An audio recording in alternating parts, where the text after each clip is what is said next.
is Mandukasana. Now, as you sit on this nectar flowing from Sahasrara Chakra, dipping down to the third eye, visualize from your space as you perform. Cross the ankles at the back. Hands दक्षिणं सव्यगुल्पेन दक्षिणेतरेतरं हस्तौ जजान्वौ संस्थाप्य स्वाङ्गुलेश्च प्रसारे. Hold the opposite toes. Gaze to the nose. Visualize Swamiji in your inner space as you perform Mula part. Hands at the wrap at the back. Gaze to the nose as you visualize crow in your inner space. Continuing the Bhamni Pranayama. Visualize Swamiji in your space as you perform Kani Pavasana. आसन को गुण आसीद सुता होई तू आची होई. The next asana is Kapilasana.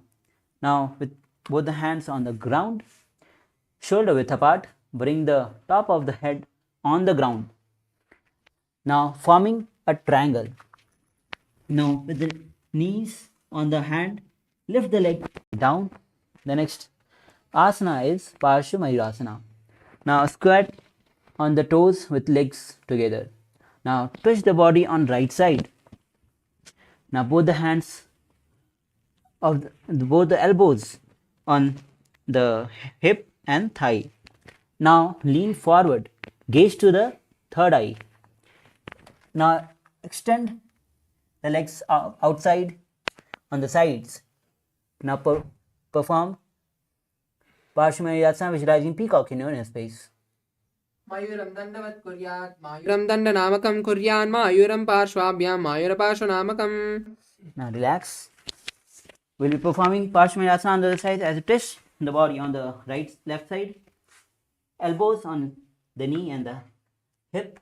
Extend the legs outward sides. Gaze to the third eye. Visualize peacock in your inner space. मयूरं दण्डवत् कुर्यात् मयूरं दण्डनामकं कुर्यान् मयूरं पार्श्वाभ्यां मयूरपार्श्वनामकम्. Now relax. The next asana is Vairagyanatthasana. Now from the plank position, bring the right leg from outside between the hands. Gaze to the third eye as you visualize Lord Kalabhairava in your inner space. आसन को गुण पीति जाई. Now bring the right leg back. Now bring left leg from outside between the hands. Gaze to the third eye. Visualize Lord Kalabhairava in your space. Performing Vairagyanatthasana on the other side. आसन को गुण पीति जाई. Now again from the plank position, we will be performing Unumukh Pitha Asana. Now bring the elbows onto the ground, hips high. Bring the legs forward. Gaze to the third eye. Visualize Swamiji in your inner space. भून्यस्थौ जाननी हस्तौ चतुष्पदवन्मुखम्. Now the next asana is Vasishtha Asana. From the plank position, left hand on the ground, twist the body, bring left hand up towards the sky, gaze to the sky, visualize sage Vasishtha in your inner space. ऊर्ध्वकुक्कुटवासिष्ठमरीचिहलमत्स्यकं परिवृत्तं चोदरस्य विविधं धनुरासनम्. Now as we rotate and perform Vasishtha Asana on the other side, raise the hand, left hand up towards the sky, gaze, visualize sage Vasishtha Asana, Vasishtha in your inner space. ऊर्ध्वकुक्कुटवासिष्ठमरीचिहलमत्स्यकम्. Inhale. Now bring both the legs front, extended forward, toes facing up. Gaze to the nose as you bring both the hands, palms facing up underneath the buttocks. Visualize Lord Hanuman in your space as you perform Jalanda Bandha and Mulabandha. दो करा की ube हथेली कोरवाली मेले भेली. Release the bandha. As you bring the hands in Prana Mudra, touching both the respective big toe with the hands, will be performing Paschimottanasana. As you bend down, touch the head to the knees, visualize Swamiji in your space, performing all the three bandhas. जानो पर ललाटं तो पश्चिमं तानुमुच्यते. Inhale, rise up. The next asana is Ugrasana. Now interlace both the hands at the back of the head, bend down, head to the knees. Visualize Kali in your space, performing all the three bandhas. स्वपानिभ्यां दृढं Ditwah जानोपरिशिरोन्यसेदासनमिदं प्रोक्तं भवेद निलिदीपनम्. Inhale, rise up. The next asana is Marichiyasana. As you bring the right leg heel to the perineum, knees raised, wrap the hands at the back, head to the knees. Visualize Sage Marichi in your space. उत्तानपादं क्रौञ्चं च मरीचिं वीरभद्रकं नटराजं त्रिकोणं च सुप्ताङ्गुष्ठप्रसारणे. Inhale, rise up. The next asana is Mahamudrasana. As you drop the raised knee onto the ground, gaze to the nose as you perform all the three bandhas, bringing head to the knee. The japa is Sahaja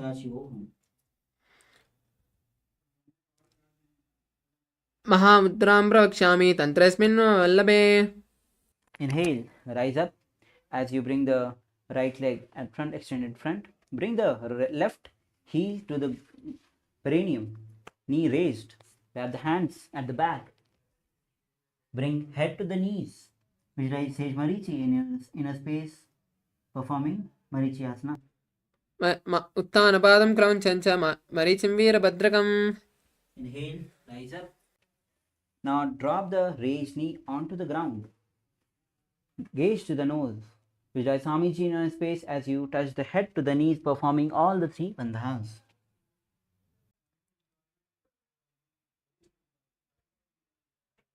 महामुद्रां प्रवक्ष्यामि तन्त्रेऽस्मिन् मम वल्लभे.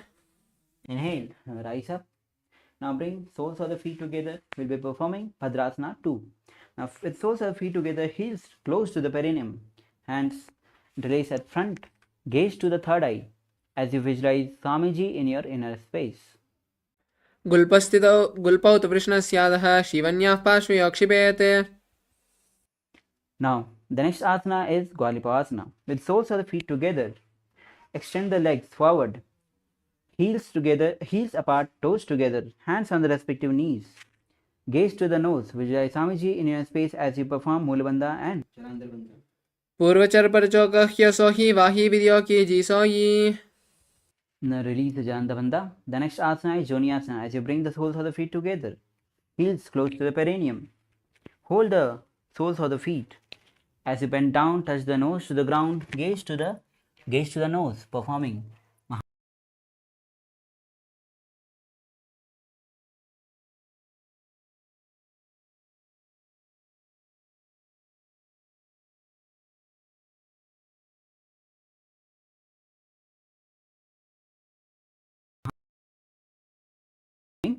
Now extend hands sidewise. Now touch forehead on the ground behind the heels.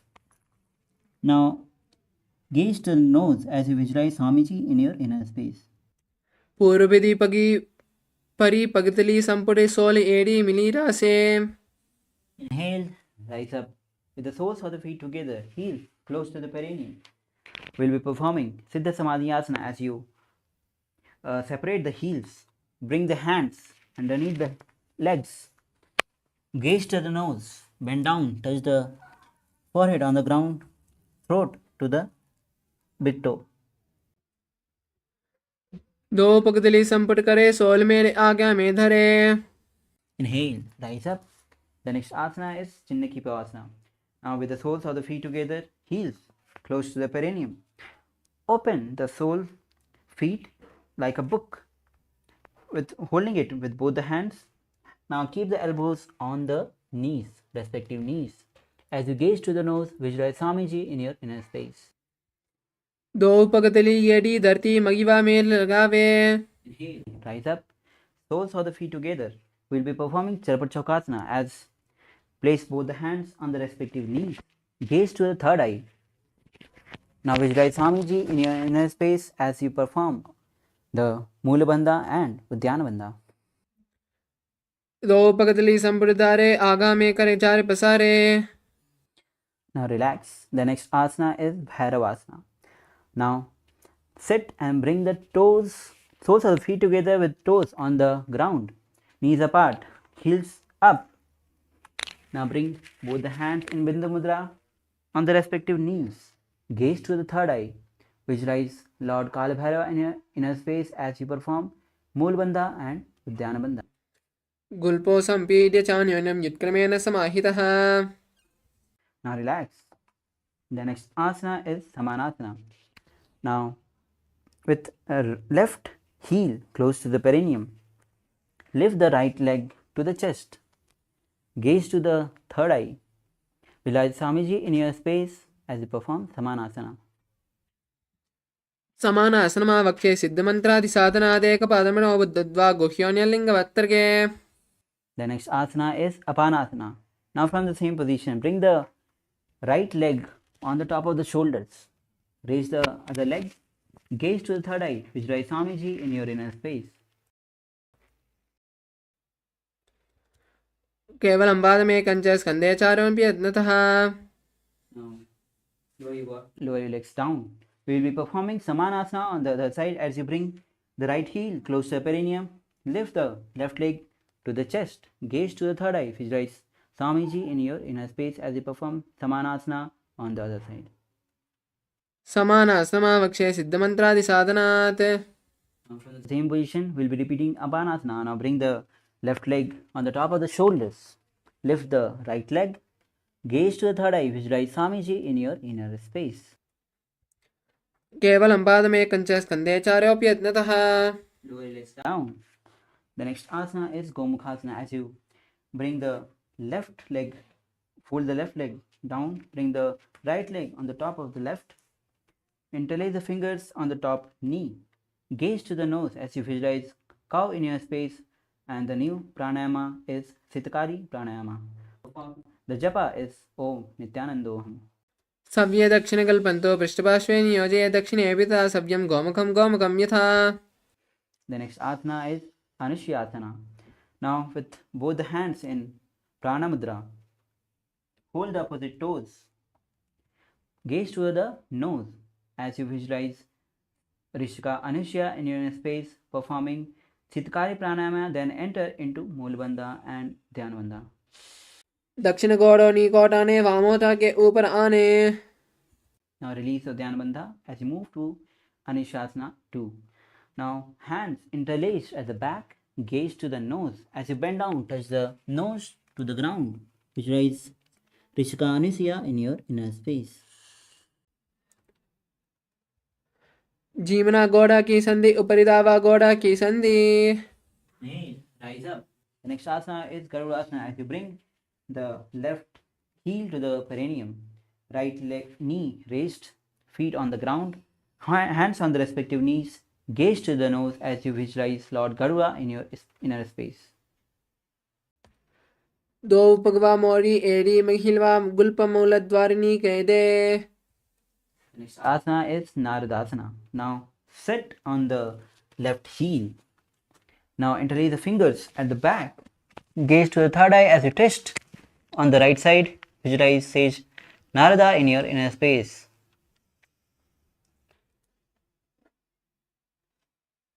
पिष्ट जुवाम पगली केरी भूपरिता ही लगावे फेरी. Now twist your body. The next asana is Matsya Pitakasana. Now bring the left leg on the opposite thigh. Now with the right knee raised, hold the right toe with right hand in Pranamudra. Hold the chin out from the left hand. Gaze to the nose as you perform Sitakari Pranama as you visualize Matsya, the avatar incarnation of Lord Vishnu. वामेन वामाङ्गुष्टन्तो गृहीत्यं मत्स्यपीठकम्. Now we'll be repeating Gomukhasana on the other side as you bring the right leg on the ground, left leg on the top, hands interlaced on the top knee, gaze to the nose as you visualize cow in your inner space performing Sitakari Pranayama. सव्ये दक्षिणकल्पन्तो पृष्ठपार्श्वे नियोजयेत्. The next asana is Anushasana. Bring both the hands in Pranamudra. Hold the opposite toe as you gaze to the nose. Visualize Rishika Anushya in your space. Perform Sitakari Pranayama, then Udyanabandha and Moolbandha. दक्षिण गोड़ों निकोटाने वामोटा के ऊपर आने. Udyanabandha. Now interlace the fingers at the back. We'll be performing Anushasana 2. Now gaze to the nose as you bend down. Front, bring nose to the ground. Visualize Rishika Anusha in your inner space. जीमना गोड़ा की संधि ऊपर दावा गोड़ा की संधि. Inhale, rise up. Now the next asana is Garudasana on the other side. Now bring the right heel to the perineum, left knee raised, hands on the respective knees, gaze to the nose as you visualize Lord Garuda in your inner space. Performing Kari Pranayama. धोवो पगवा मोड़ी AD महिवा गुलपनी मूलद्वारिणी चैदे. The next asana is Naradasana. Now sit on the right knee, right heel. Interlace the fingers at the back as you twist the body on left side. Gaze to the third eye. Visualize Sage Narada in your inner space. पृष्ठजिवां पगले गहरी भूपरिता ही लगावे फेरी. Relax and untwist your body. The next asana is Matsya Pitapasana. Now, as you bring the right leg on the left thigh, left knee raised, visualize Matsya in your inner space as you hold on to the toe with the left hand and chin with the right hand, gaze to the nose, performing Matsya Pitapasana. वामेन वामाङ्गुष्ठन्तु गृहीत्वं मत्स्यपीठकम्. Now, with both the legs extended forward, we'll be performing Matsendrasana. Now bring left leg onto the opposite thigh, raise the opposite knee, twist on the right side. Now elbow on the knee, right hand on the ground, performing gaze to the third eye, perform Matsendrasana. उदरं पश्चिमाभासं कृत्वा तिष्ठति यत्नतः. On the same position, bring the left hand in Pranamudra, hold the toe of the right, bring the right hand on the ears, gaze to the third eye, performing Kubalasana, visualize camel in your inner space. आसन को गुणपीति जायी. Drop the back hand at the back, hold the chin, gaze to the third eye, Matsendrasana 2. मत्स्येन्द्रपीठं छत्रप्रदीप्तं प्रचण्डरुक्मण्डलकण्डनास्त्रम्. And twist your body. Now with right leg on the opposite thigh, raise the left knee, twist on the left side, right elbow on the left knee, gaze to the third eye as you visualize Matsendra Nath in your inner space, performing Matsendra Asana on the other side. उदरं पश्चिमाभासं कृत्वा तिष्ठति यत्नतः. The next asana is Kubasana. As you hold the left toe with the right hand in Pranamudra, bring the left hand close on the ears, gaze to the third eye, visualize camel in your space. आसन को गुणजोलो जाये. Drop the left hand on the ground, touch the chin with the right hand, gaze to the third eye as you perform Masendrasana 2. मत्स्येन्द्रपीठं छत्रप्रदीप्तिं प्रचण्डरुक्मण्डलकण्डनास्त्रम्. Now untwist your body. The next asana is Padmasana. As you bring the legs in Padmasana, gaze to the nose, hands on the respective knees. Visualize Lord Shiva in your space as you perform Chitkari Pranayama and Mahamudra Bandha in all the three bandhas in Mahamudra Bandha. आसनं द्विविधं प्रोक्तं पद्मं वज्रासनं तथा. Now release all the three bandhas. The next asana is Padmasana 2. Hands in Pranamudra, hold to the opposite big toes. Gaze to the nose as you visualize yourself as Goddess Parvati, consort of Shiva, performing Sitali Pranayama. उत्तानौ चरणौ कृत्वा उरुसंस्थौ प्रयत्नतः. Now the next asana is Kukutasana. From the Padmasana, bring both the hands between the thigh and the calves. Now with the hands on the ground, lift the body off the ground. Visualize rooster in your space as you perform Kukutasana in Sahaja. पद्मासनं सुसंस्थाप्य नानोर्वोरन्तरे करौ. Now lower the body down. The next asana is Padmakekiyasana with legs in Padmasana, hands forward on the ground, fingers facing towards the body. Now elbows side of the navels as you lift the leg off the ground, visualize Swamiji in your inner space. धरामाष्टभ्यकरत्वयेन तत्कुर्प्रीस्थानीय पाश्विता स्वः. The next asana is Mayurasana. Now, with the hands on the ground, palms facing towards the body, elbows towards the navel. Lift the leg off the ground. Visualize peacock in your space as you perform Mayurasana. अथ वक्षे महादेव मयूरासनमुत्तमं भूमौ निपात्य हस्तौ द्वौ कूर्परि देहकम्. Now relax. As you lower your body down, we'll be performing Makarasana. Interlace the fingers at the back, feet open sidewise, performing Makarasana. Visualize crocodile in your inner space. अध्याससे ते हृदयं निधाय भूमौ च पादौ च प्रसार्यमाणौ. Now place both the hands side of the shoulders, toes facing back. Now we'll be lifting the leg and thigh off the ground as you visualize lobster in your inner space, performing Salabhasana.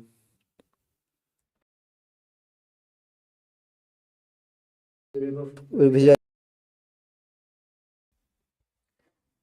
अध्याससे ते करयुग्मं वक्षो भूमिमवष्टभ्य करतलयोस्तलाभ्याम्. drop the legs on the ground. The next asana is Ustrasana. Now hold the respective leg with the respective hand. Now bring the legs towards the ground from the side of the hips. Visualize camel in your space as you perform Ustrasana. अध्याससे ते पदयुग्मं वक्षं पृष्ठे निधाप्य निद्धितं कराभ्याम्. The next asana is Dhanurasana. Hold on to the respective feet with the respective hand. As you gaze to the third eye, lift the chest and leg up. Visualize Lord Shiva's bow in your space as you perform Dhanurasana.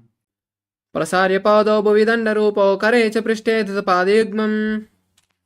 Now, the next asana is Bhagasana. As you sit in Bhagasana with hands on the respective knees, gaze to the third eye, visualize Swamiji in your inner space.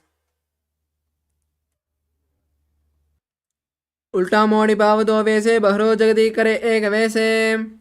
The next asana is Gohi Asana. Now bring the hands shoulder width apart, hands interlaced. Hold the head with the hands as you lift the legs off the ground. Touch the knees to the chest. Try to bring the chin to the knees. Visualize Swamiji in your space. दो हाथ की कहुनी जोई पुनः कराने जाने दोनी. From the same position, lift the legs vertically up, performing Sirsasana. Visualize Swamiji in your inner space. विपरीतं मण्डलं च द्विदैव विदितं हिनः. Now lower your body down as you bring the legs extended forward. The next asana is Phodyasana, and we are entering into the new pranayama, which is Bhatsika pranayama. Now hold the calves with the respective hand. Raise the legs vertically up as you bring the head to the knees. The japa is Om Nithyananda Paramashivoham as you perform. Visualize Swamiji in your space performing Bhatsika pranayama. दो हाथ पका बाहर आने घोड़ा तले कांक सीटाने. Now relax. The next asana is Parighasana. Now bring the legs at 45 degree. Hands behind the head touching the opposite shoulders. Gaze to the third eye. Visualize mace in your inner space as you perform Bhatsika pranayama. उत्तानं शयनं कृत्वा पादौ मिलित्वा प्रसार्य. Relax. The next asana is Navakasana. Now again bring the legs at 45 degree. Hands parallel to the ground. Gaze to the third eye. Visualize both in your inner space as you perform Bhatsika pranayama. उत्तान शयनं कूर्पराभ्यां भूमिमवष्टभ्य. Relax. The next asana is Rudrasana. With soles of the feet together, hands underneath holding the feet, bring the soles of feet to the chest, gaze to the nose as you bring the throat, resting it on the toes. Visualize Lord Rudra in your space as you keep continuing Bhatsika pranayama. पगतले संपुट करे हाथस्य पगा ऊंचा पगा की. Now with soles of the feet on the ground, knee raised. We'll be performing Unmukh Pitasana 2 as you lower the body down. Now hands behind the heel. Lift the hip high. Gaze to the nose as you perform Murabandha and Jalandhar. ऊर्ध्वे च जानुनी कृत्वा शवित्वोर्ध्वमुखं तथा उत्थाप्य हस्तौ तिष्ठेतु पीठ उन्मुखनामके. Now lower your body down on the ground, hands, feet apart. Now we'll be performing Jiva Chalaka Kumbhaka. Now inhale, visualize, mentally force the air across the whole body. Visualize Swamiji in your space as we perform Savasana. अथ शवासनम् उत्थानं शववद्भूमौ शयनं तु शवासनं शवासनं शान्तिहरं चित्तविश्रान्तिकारकम्.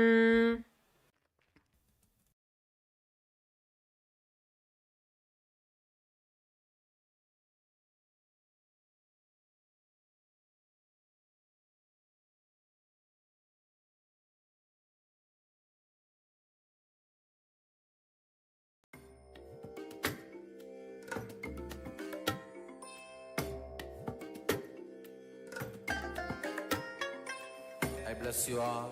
Let you all open all your three eyes and manifest the powers of Mahasadashiva. Om Nithyananda Paramashivoham. Om Nithyananda Paramashivoham. Om Nithyananda Paramashivoham. Om Nithyananda Paramashivoham. Om Nithyananda Paramashivoham. Om Nithyananda Paramashivoham. Om Nithyananda Paramashivoham. Om Nithyananda Paramashivoham. Om Nithyananda Paramashivoham. Om Nithyananda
Om Nithyananda Paramashivoham. Om Nithyananda Paramashivoham. Om Nithyananda Paramashivoham.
Sorry for the technical glitch. I hope we are visible and audible to everyone now.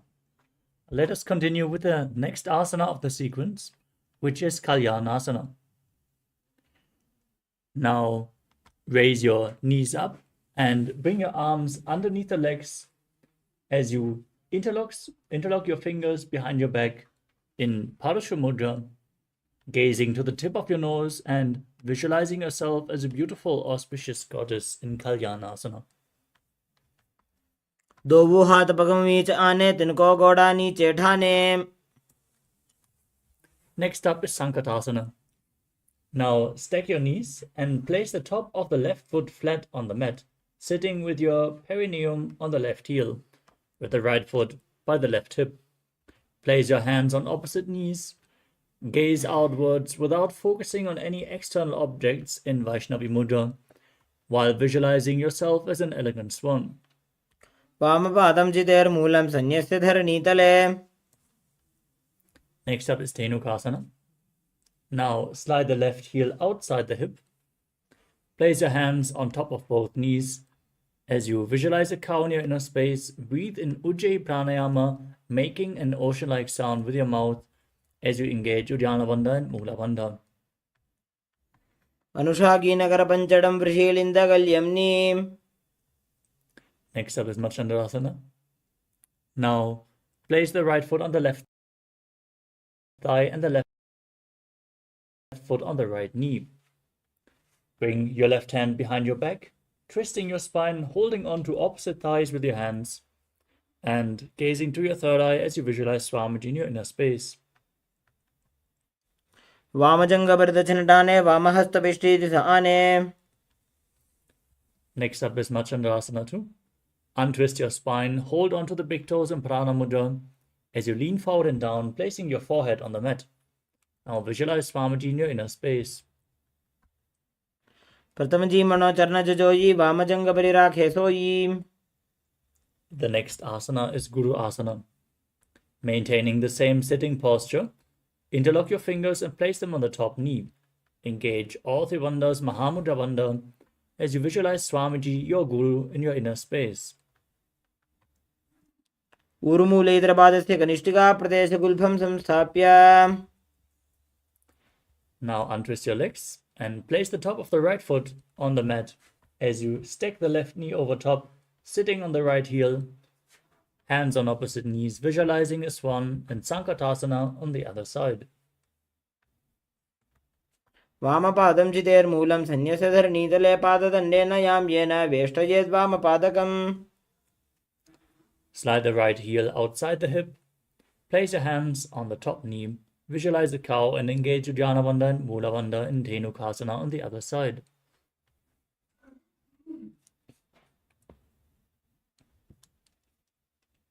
वामजङ्घपरदक्षिणटाने वामहस्तपिष्टीति स आने. Now repeat Machandrasana on the other side. Place the left foot on the right thigh and the right foot on the left knee.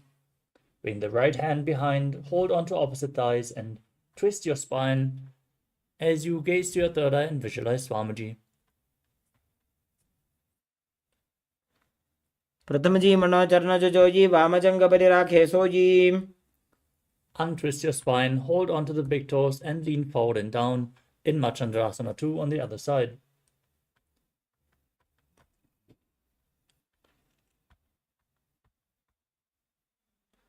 प्रथमजी मनोचरणजोजी वामजङ्घपरिराखे sooji. Now interlock your fingers, place them on the top knee, engage all three bandhas and visualize Swamiji, your Guru, in Guru Asana. ऊरुमूले इतरपादस्य कनिष्ठिका प्रदेशगुल्फं संस्थाप्य.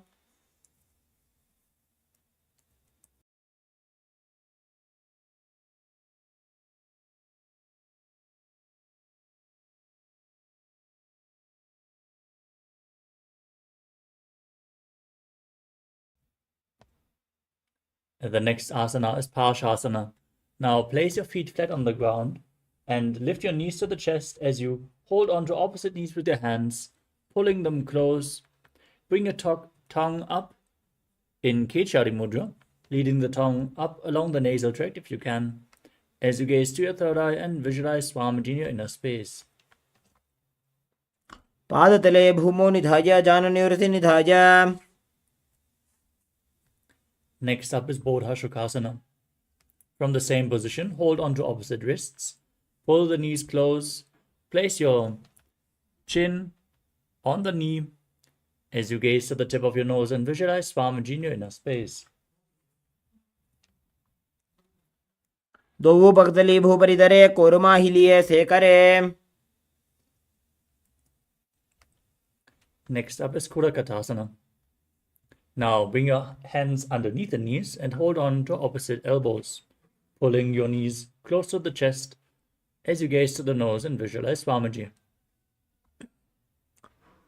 दो हाथ पग बाहर ल्यावे गोड़ा नीचे ले टहरावे. Next up is Sumati Asana. As you maintain the hold underneath the knees, gaze to the tip of the nose and visualize the great sage Valmiki, Sumati, the Maharishi Sumati, as you bring the heel of the right foot over top of the left with the toes pointing up in Sumati Asana. मूलद्वारी धरती परिठाने डावा पग परिदच पद आने. The next asana is Dandasana. Now stretch your legs out in front and interlock your fingers as you raise your hands up high with the wrists pointing outwards. Gaze to the tip of the nose. Engage all three bandhas as you visualize Swamiji in your inner space. इदानीं गर्भिणीनां योगाभ्यासो यथा लघु.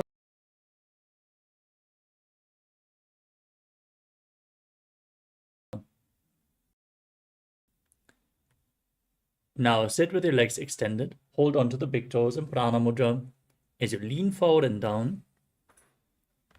Bring your chest down, head to the knees and start performing Nadi Shodhana, inhaling through one nostril and exhaling through the other alternatingly without the support of your hands.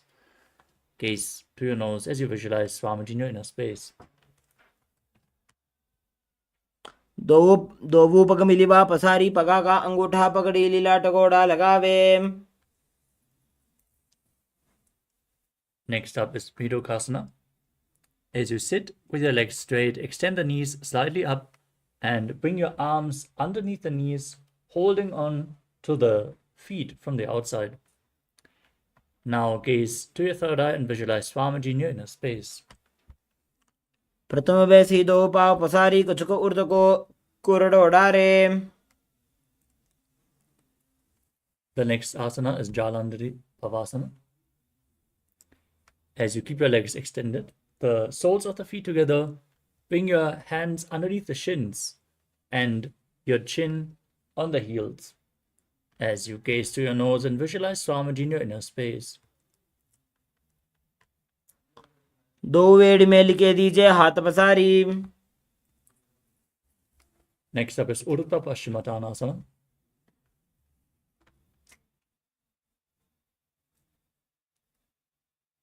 With your legs extended, bring one leg over top of the shoulder and behind your neck.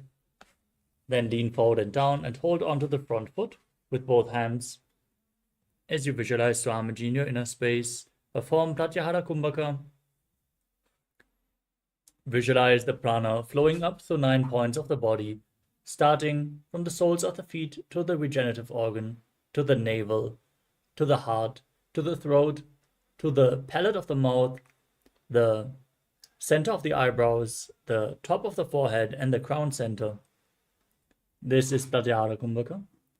Engage Mula Bandha and internally chant Om Nithyananda Paramashivoham.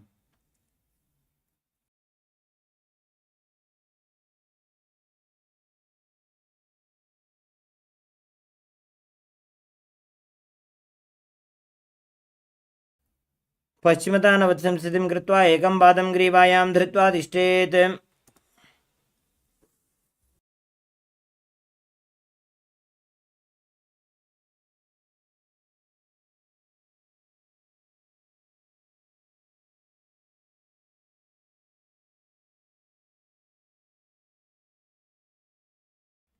We move on to Anantasana. With your legs still behind your neck, lean backwards, lay flat. As you hold on to the foot behind your head with the opposite hand. Gaze to the tip of the nose and visualize your infinite, endless, eternal. उत्तानशयनी एकैकं Pai ग्रीवायां विन्यस्य. Next up is Ankushasana. From the same position, roll onto the side of the hand, holding onto the foot. Rest on the side of your body as you gaze to the nose and feel in complete control. उत्तानशयित एकैकं पादं ग्रीवायां कुर्वन्. Next up is Tridushasana. Lay flat on your back and then pull your knees towards your chest, encircling them with your hands, rocking your body from side to side, relaxing your spine and visualizing Swamiji in your inner space.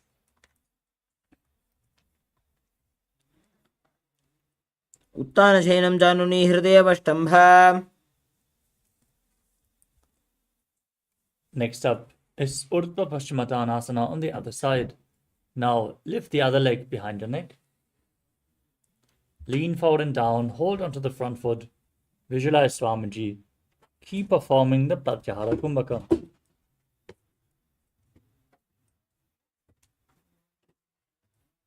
पश्चिमतानवत्सं स्थितिं कृत्वा एकं पादं ग्रीवायां धृत्वा तिष्ठेत्.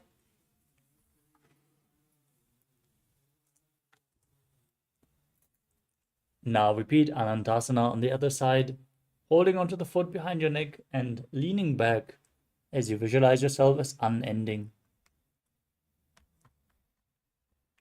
उत्तानशयनी एकैकं Pai ग्रीवायां विन्यस्य. Now roll onto the side of the hand, holding onto the foot. Gaze to your nose and feel in complete control in Ankushasana on the other side. उत्तानशयित एकैकं पादं ग्रीवायां कुर्वन्. The next asana is Yoga Nidrasana. As you lay on your back, one by one, lift your feet up behind your neck. If you can't bring them behind your neck, you can lift them over your shoulder or cross them in front and pull them towards you to open up your hips. Gaze towards your nose and visualize Swamiji in your inner space. पादाभ्यां वेष्टयेत् कंठं हस्ताभ्यां पृष्ठबन्धनम्. The next asana is Atmaramasana.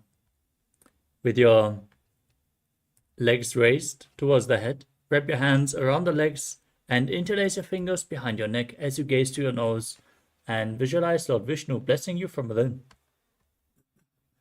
Atmaram आसन प्रथमसो धोसोवे. Next up is Kochikasana. As you lay on your back, lift your knees up towards your chest with the soles facing upwards as you extend your arms out to the side at shoulder level. Now gaze to your third eye and visualize Swamiji in your inner space. दोवो हाथ चीदासा करे तिनसो उबेसपा करे. Next up is Jatara Parivritti. This asana consists of 3 steps. You're going to perform all 3 steps and then repeat them on the other side. First, let us enter in neutral position, which is Kochikasana, where you pull your knees to the chest and extend the arms out to the side. Then drop one knee to the side and extend the opposite leg down. This is the first step. Then bend both knees to the side. This is the second step.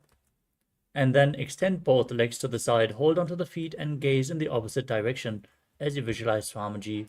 Form the Mula Bandhan and then return to the neutral position. Drop the other knee to the side, extend the opposite leg down, bend both knees to the side, and now extend them as you gaze away from the feet. परिवृत्ति कोक्षे भागे त्रिदाहि परिकीर्तितः बद्धकोणं सुप्तकोणं ऊर्ध्वकोणम् अथापि च.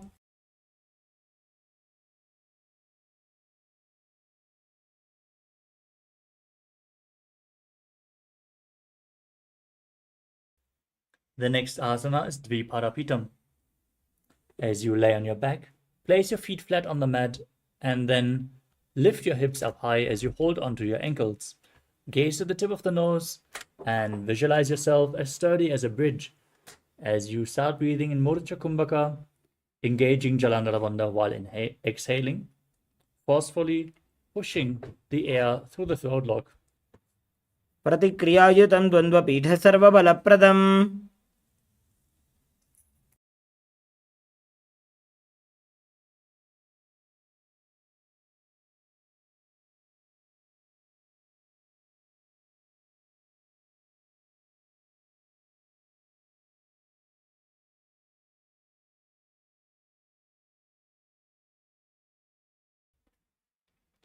The next asana is Paryankasana.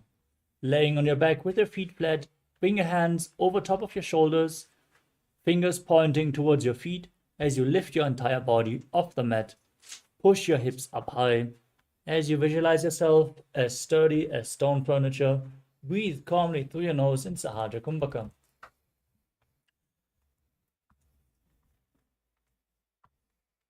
उत्तानशयनं हस्ततलाभ्यां भूमिं वष्टभ्याम्.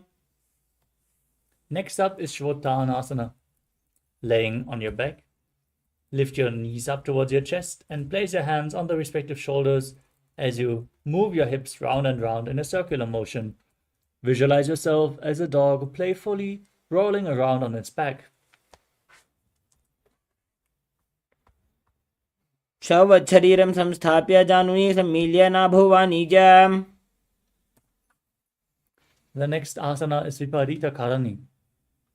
As you lay on your back, lift your hips up high and keep your arms flat on the mat for stabilization as you move your legs in a circle.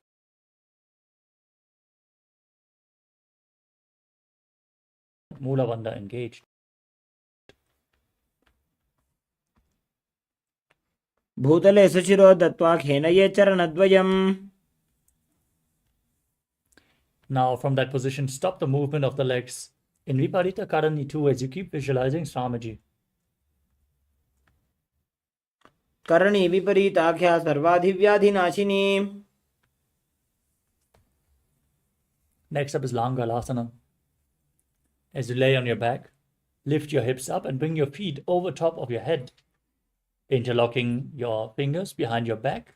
flat on the mat in Paramashivoham, visualizing yourself as a plow. नरकासने स्थित्वा नासिकाप्रदेशे भूमौ पादपृष्ठे स्थाप्य. Next up is Shaita Paschimottanasana. As you lay on your back in this position, hold on to your feet above your head, keeping your arms and legs straight. This is one of the 84 asanas revealed directly by Lord Paramashiva himself. तानं शयित्वात् कुर्वीत शयितपश्चिमतानकम्. Next up is Supta Konasana. From the same position, bring your hips over the shoulders and then open your legs wide. Visualize Swamiji in your inner space. Keep holding onto your feet. परिवृत्ति कुक्षि भागे त्रिदाहि परिकीर्तितः. The next asana is Chakrasana. Join the feet again together above the head. Hold onto your ankles and then roll onto your back, keeping your arms and legs straight as you visualize yourself as a wheel, a chakra. शवासनस्तद्वौ पादौ कुर्यान्मस्तकतः परौ. The next asana is Supta Prasarita Paramishtasana. As you lay on your back, straighten your legs up at a 90-degree angle and hold on to the big toes in Prana Mudra. Then open your legs wide to the side as you visualize Swamiji in your inner space. उत्तानपादं क्रौञ्चं च मरीचिं वीरभद्रकम्. Next up is Supta Parangushtasana. As you just join the feet together above the body, holding onto the big toes from the previous position, visualize Swamiji in your inner space. उत्तानपादं क्रौञ्चं च मरीचिं वीरभद्रकम्. The next asana is Matsyasana. From Supta Parangushtasana, cross your legs into Padmasana and lay down flat on your back as you hold on to opposite elbows above your head. Gaze to the tip of your nose and visualize Matsya, the fish avatar of Lord Vishnu. मुक्तपद्मासनं कृत्वा उत्तानशयनं चरेत्.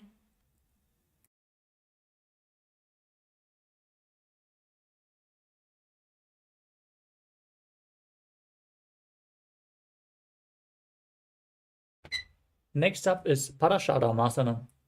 From the same position, place the back side of the right hand onto the left above your head. Rest in Padmasana on your back as you gaze to your nose and visualize Lord Rama in your inner space.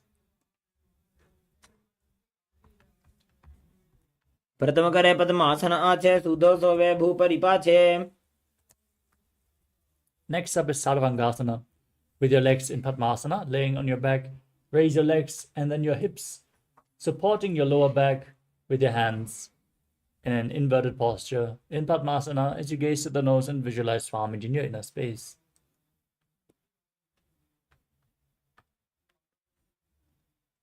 अथ वक्षेत्र संक्षेपात् सर्वांगासनमुत्तमम्. Next up is Vrishchikasana. As you lay on your back, place one foot on the opposite thigh and pull the opposite knee towards your chest as you straighten your arms out above your head, hooking the hands forward like the horn of a scorpion as you gaze to your third eye and visualize yourself as a scorpion. प्रथमशेन सुधो शीर्षकेशिकी सन्धि सुदाखे. Now repeat Vrishchikasana on the other side by placing the other foot on the opposite thigh, pulling it to the chest. प्रथमशेन सुधो शीर्षकेशिकी सन्धि सुदाखे. The next asana is Vrishaparakshipasana. Now interlock your fingers around your neck in Parashu Mudra as you alternatingly lift your legs towards your chest one by one, keeping the legs above the ground as you visualize Swamiji in your inner space and breathe calmly in Sahaja Kumbhaka. उत्तानशयनं कृत्वा अङ्गुलिभिः कन्दरां बद्ध्वा. The next asana is Maruttanasana. As you lay on your back, place your hands next to the hips and lift your knees one by one, touching the ears alternatingly. Now visualize Swamiji in your inner space. Keep breathing calmly through your nose. श्रोतानवत् संस्थिति कृत्वा चानुद्वयं पर्यायेन कर्णयोः संस्पृशेत्. The next asana is Vrikasana. As you lay on your back, place your feet flat and then stand up and sit back down again and again as you visualize yourself as a wolf. अथ उत्थानशयनं कृत्वा पादतलाभ्यां भूमिं धृत्वा. The next asana is Luthasana. As you lay on your back, quickly throw your legs up above your head and completely roll over again and again. Visualize Swamiji in your inner space and finally end in a prone position laying on your stomach. उत्थानशयनं पादोशिरौ उल्लङ्घ्य.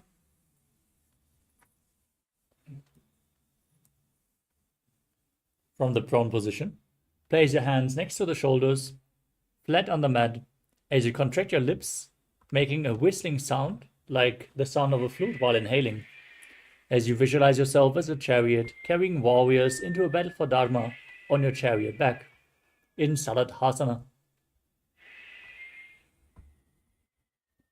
युज्यं शयनं कृत्वा नाभिं भूमौ निधाय. The next asana is Dehalyulankanasana. As you push your body up into a plank position, alternate jumping your feet in between the hands, back and forth, visualizing yourself transcending body and mind. हस्तद्वयं बद्ध्वा तन्मध्ये चरणद्वयम् उड्डानैव बहिरानीय. Next up is Jatyasana. As you stand on the mat, lean forward and down, placing your hands flat on the ground and walking back and forth on all fours as you visualize yourself as a wise 6-year-old elephant. अथ जात्यासनं वक्षे येन जातिस्मरो भवेत्. Next up is Lolitika Karana.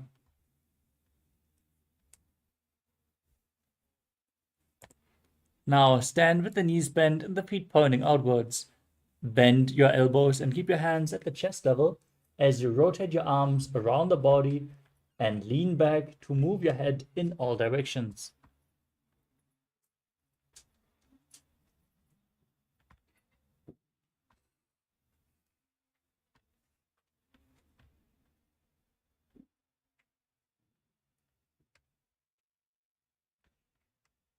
The next asana is Sarapasana. As you stand straight on the mat, keep your hands on the hips, elbows close to the body, feet together, and visualize your Kundalini Devi raising and curling upwards around your body. As you breathe calmly through the nose in Sahaja Kumbhaka. If you have, tie your feet with a rope tightly.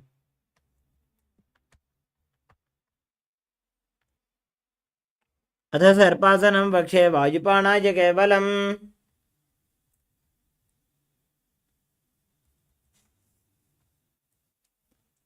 The next asana is Ushtra Sadhanasana.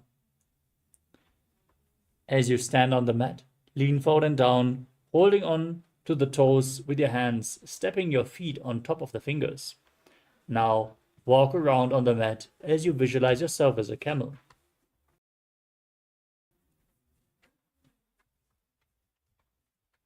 मुष्टिकनिष्ठिका प्रदेशेन भूमौ निधाय उपरि पादतले संस्थाप्य.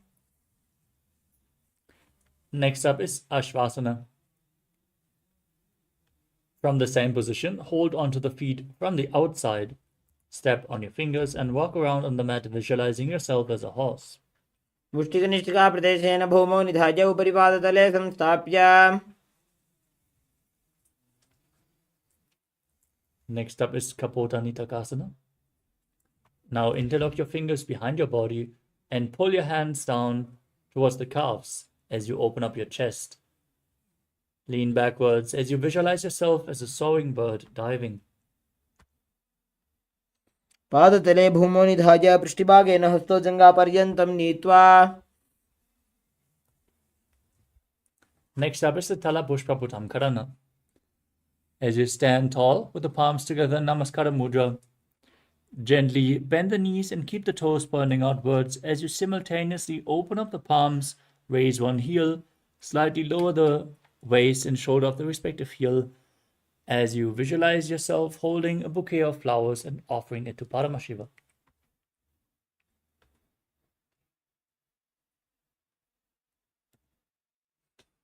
Next up is Khadgasana.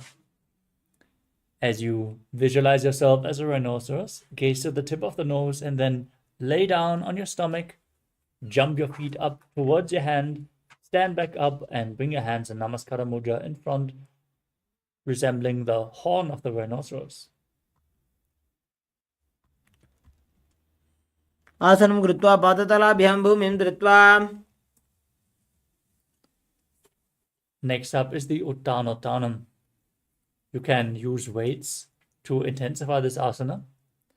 As you sit down all the way or as low as you can towards the ground and then stand back up again and again. Gaze to the tip of your nose and visualize Swamiji in your inner space. पुनः पुनः उत्थातव्यं स्थितव्यम् इति उत्थानोत्थानं भवति. Next up is Musalasana. From a standing position, raise your hands above your head and jump repeatedly as you visualize yourself as a mace. सरलं स्थित्वा ऊर्ध्वं बाहु नयेत्. Next up is Ucheshakasana. As you stand, pull one foot towards your chest and then sit down with the other leg and stand back up, alternating the legs on both sides again and again as you gaze to the nose and visualize Swamiji in your inner space. एकैकं पादतलं कुक्ष्मन् निधाय तिष्ठेदुच्छीर्षकं भवति. Next up is Parshvajanukarana. Now stand and keep one leg slightly bent with the toes pointing to the side as you bend and lift the opposite knee, encircling it with a respective hand in a fist as you place the opposite hand onto the thigh with the fingers pointing inwards.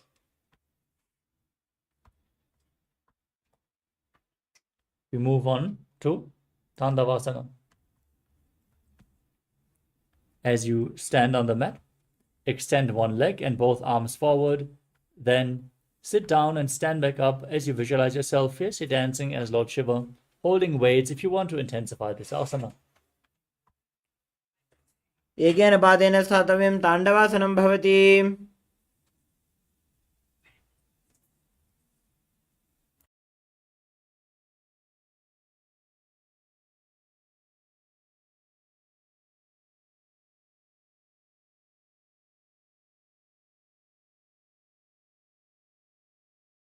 The next asana is Brahmanasana. As you place the left foot on the inner opposite thigh and stand erect on the mat like a rod, keep your hands by the sides as you visualize Lord Brahma blessing you from within in Brahmanasana. ब्राह्मणासनमावक्षे यत्कृत्वा ब्राह्मणो भवेत्. Next up is Garudasana 3. As you stand tall, wrap the left leg over and around the right knee, bringing the left toes on the opposite side of the right thigh. Bring the left arm underneath the right and join your hands in Namaskara Mudra as you visualize yourself as Lord Garuda.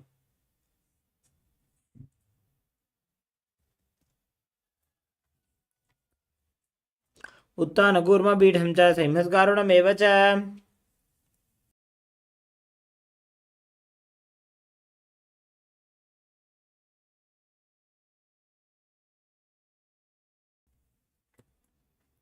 Next up is Ekapadasana.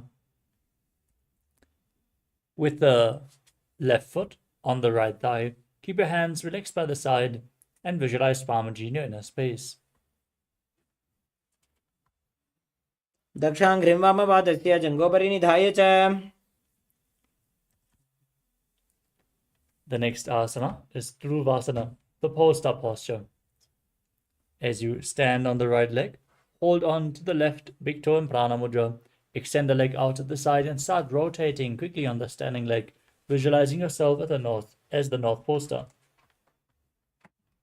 एकेन हस्तेन दण्डरूपस्य एकस्य पादस्य अग्रं धृत्वा Next up is Trivikramasana. As you stand on the right leg, lift the left foot behind your neck and stand tall. Visualize Lord Vishnu blessing you from within as you sit down and stand back up, performing the 3 steps of Lord Vishnu. ग्रीवायां पादं संस्थाप्य स्थातव्यम् उत्थातव्यं त्रिविक्रमासनं भवति.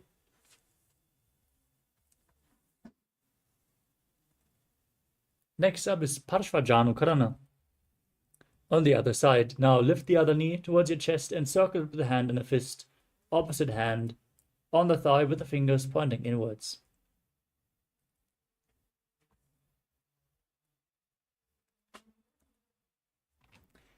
Next up is Tandavasana on the other side. Again, hold weights if you want to intensify this asana. As you visualize yourself fiercely dancing as Lord Shiva, extend the opposite leg forward and sit down and stand back up. एकेन पादेन स्थातव्यं ताण्डवासनं भवति. Now repeat Brahmanasana on the other side, with the right foot on the inner opposite thigh of the left leg, hands relaxed by the side. Visualize Lord Brahma blessing you from within. ब्राह्मणासनमावक्षे यत्कृत्वा ब्राह्मणो भवेत्. Next up is Garudasana 3. On the other side, now bring the right foot over top and behind of the left leg as you bring the right arm underneath the left, hands in Namaskara Mudra, visualizing yourself as Lord Garuda. उत्थानकूर्मपीठं च सिंहस्गारुडमेव च. The next asana is Ekapadasana on the other side. Keep the right foot on the left thigh, hands relaxed by the side as you visualize Swamiji in your inner space. दक्षाङ्घ्रिं वामपादस्य जङ्घोपरि निधाय च. Now repeat Dhruvasana, the pole star posture on the other side. Rotate as you visualize yourself as a North Pole Star. एकेन हस्तेन दण्डरूपस्य एकस्य पादस्य अग्रं धृत्वा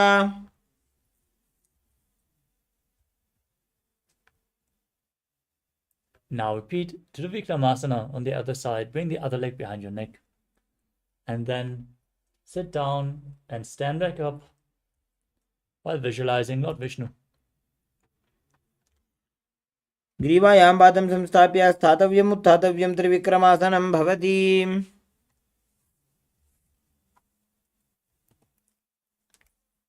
And next up is Samanakakarana. Stand with your feet close together and the toes pointing slightly outwards, with your hands relaxed by the sides, fingers pointing one by one. As you breathe calmly in this position.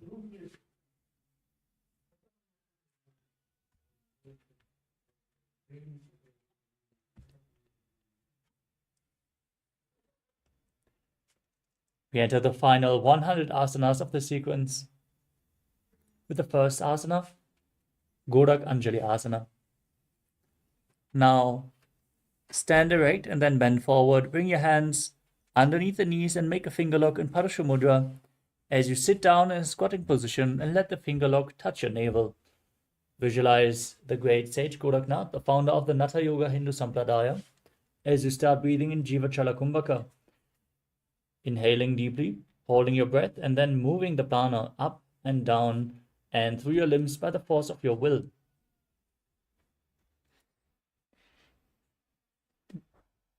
प्रथमहि बोहोये बाहुरी नीचो पुनिहोवे. Next up is Kanchi Asana. As you insert your hands between the thighs and calves and then wrap them around behind your butt, squat down and hold your hands behind, keeping your chest upright as you visualize Swamiji in your inner space. ऊरुमध्याधस्थो निवेश्य नितम्बं धृत्वा Next up is Bhairasana. As you bring your feet together and sit in a squatting posture with your heels touching the perineum, hold your hands at the back in Parashamudra, sit upright, gaze to the navel, and visualize Bhagavan Kala Bhairava, the Lord of Time. दोबू पग की थलिया की माहिली को और मिलाई.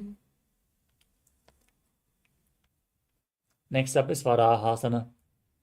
As you squat all the way down to the ground, keep your feet together and the toes apart. Bring your elbows up close to your head as you join your hands in Anjali Mudra behind your head, fingers pointing downwards. Gaze to the tip of your nose as you visualize yourself as Varaha, the boar avatar of Lord Vishnu. पाकतली की माहिली को और मिलाई फना पानी उकड़ मोड़ वैसे. Next up is Pruppitasana. With your heels touching, hold on to the big toes and raise your hips to the same level as your knees. Now, visualize Swamiji in your inner space and perform the Mula Bandha. पाशे द्वय सम्मील्य स्थित्वा नितम्बं जानु प्रदेश आनीजा. The next asana is Bakasana. As you place your hands on the mat, shoulder width apart, bring your knees onto your arms, and then lean forward, find balance, and lift your feet off the mat as you visualize yourself as a crow. हस्ताभ्यां मौनिमवष्टभ्यां.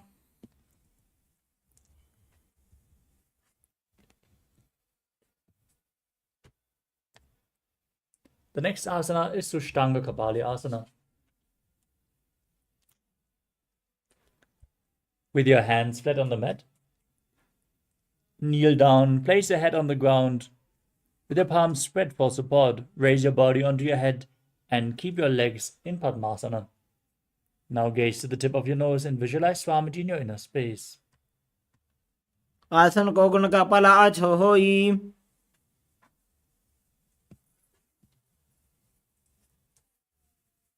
Now come to a kneeling posture. Sit in between the heels with the toes touching behind your body. Place your hands on the thighs, gaze to the nose, and visualize you are sitting in the secret seat with Paramashiva and Guru in Guptasana.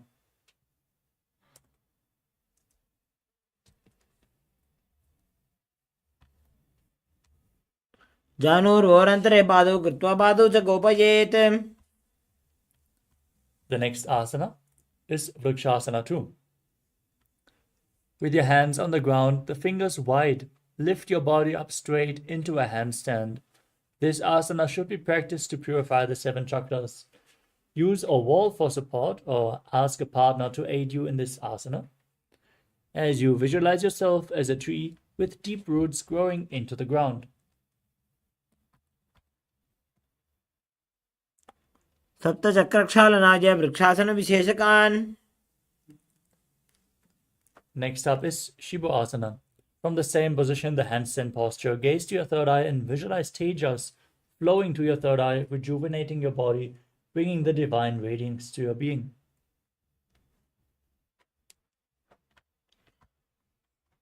दो पग जोड़ी माही Gulf मिलाए. Gently lower your body down. Now come to a plank position with your hands flat on the ground, shoulder width apart. Lower your body down and push it back up again and again as you visualize yourself as a fish in Matsyasana 2. निर्जं शयनं कुर्वरो पार्श्वभागायाम् ऊर्ध्वकृत्या. Lower your body down onto the mat. Keep your hands on your hips as you raise your upper body from left to right again and again, visualizing and moving your body like a snake in Sarapasana 2.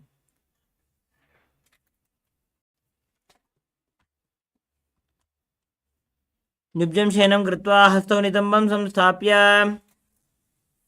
Next up is Niralambanasana. As you lay prone on your belly, keep your hands in Padma Mudra, the lotus mudra, and rest your chin on the hands as you feel self-supported and completely independent. कराभ्यां पङ्कजं कृत्वा तिष्ठेत् कूर्परया सुधीमुखमुन्नमनुच्छाय निरालम्बनमासनम्. Next up is Chakrasana. As you lay on your stomach, straighten your arms and bend your knees to bring your feet up towards your upper back. Gaze upwards as you visualize yourself as an umbrella protecting your guru from the sun rays.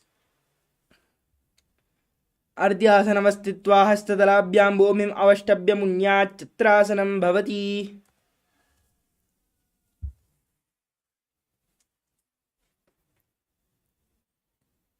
The next asana is Vajrasana. Sitting in a kneeling position with your feet flat, rest your perineum on the heels, and lean forward and down as you place your hands flat on the mat in front and your forehead down on the ground as well. Gaze towards your nose and visualize yourself as Vajra, the weapon of Indra, symbolizing your indestructibility. इदानीं गर्भिणीनां योगाभ्यासो यथा लगगो सुखप्रसवलाभाय प्रोच्यते प्राक्तरेपति. Next up is Meshasana. Now push your hips up into Gajasana and alternate striking the ground with your hands as you visualize yourself as powerful as a ram.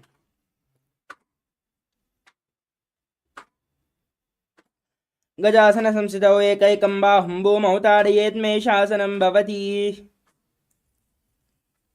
The next asana is Ajasana.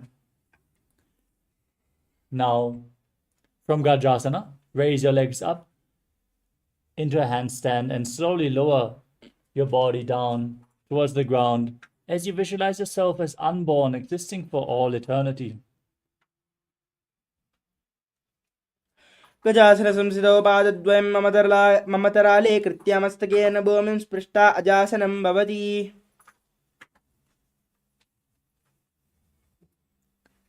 The next asana is Dhanantarasana. As you sit in a kneeling posture, hold on to the big toes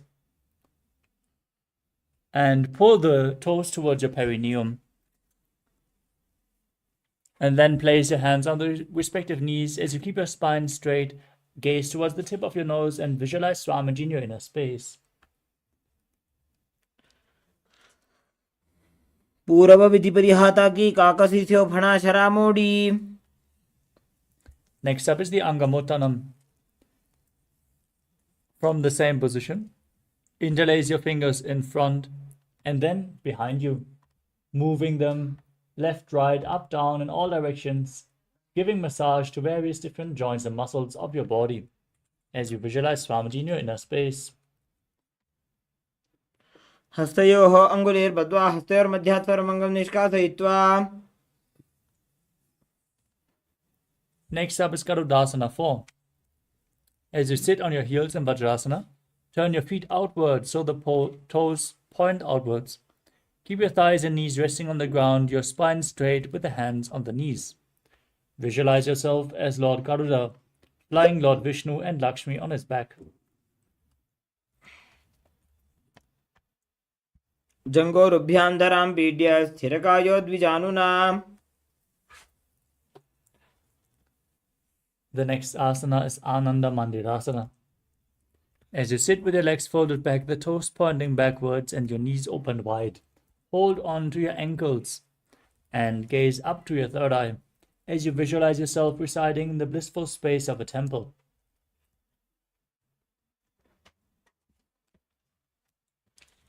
अथ वक्षे वीरनाथ आनन्दमन्दिरासनम्. Next up is Mandukasana 2. As you sit with your knees wide, the feet overlapping on your ankles, place your hands under the knees and gaze towards your nose as you visualize yourself as a frog.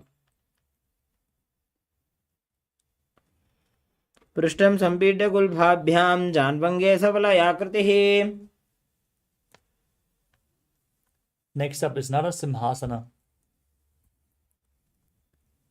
As you sit on your heels with the toes tucked, knees wide apart, place your hands on the ground in front of you, stretch your tongue out and exhale forcefully as you gaze to the tip of your nose. Visualize Narasimha, the lion man avatar of Lord Vishnu. दो फणा पाणी होय वैसे AD Mailer कुदानी वैसे. Next up is Pishtakasana. From the same position, place your hands over top of your mouth, covering your nose, as you bring your thumbs below the teeth, and then close your mouth, inhaling through the right nostril, exhaling through your mouth. Gaze to the tip of the nose. Keep performing Bishtaka Kumbhaka as you visualize yourself as Devi, victorious over any and all minuscule fears you might have.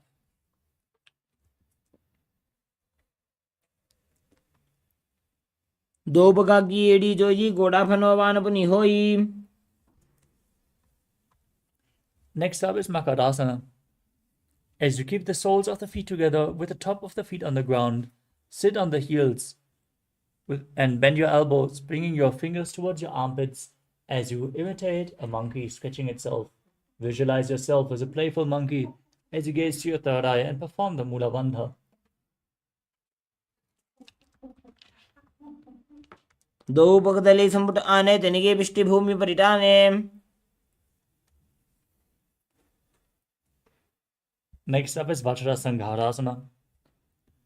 Now stand on your toes with the soles of the feet together, the knees raised off the ground, spread wide apart, and hold on to opposite elbows behind your back. As you gaze to the tip of the nose and embody diamond-like strength for yourself and your Sangha, your spiritual community.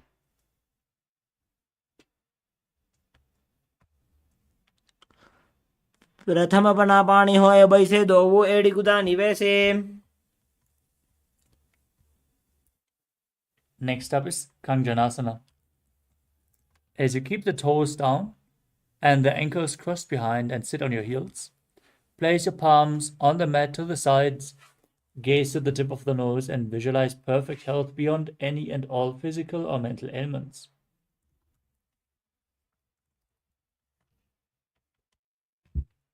खञ्जनासनमावक्षे जित्कृत्वा सुस्थिरो भवेत्.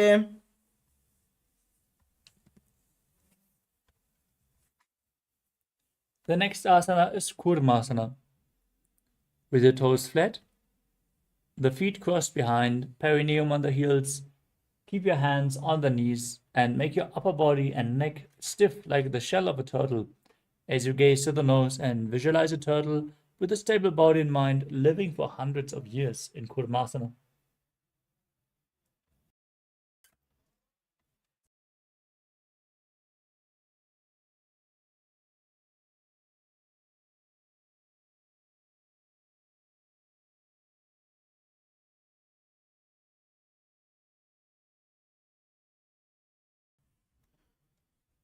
गुल्फौ च वर्षणस्याधो व्युत्क्रमेण समाहितौ ऋजुकाय शिरोग्रीवं कूर्मासनमितीरितम्.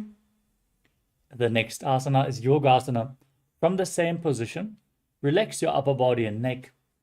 Gaze at the nose and visualize Swamiji in your inner space. गुदं नियम्य गुल्फाभ्यां व्युत्क्रमेण समाहितः. Next up is Vijogasana. Now stand on your knees and cross your ankles behind with the feet near the opposite knees.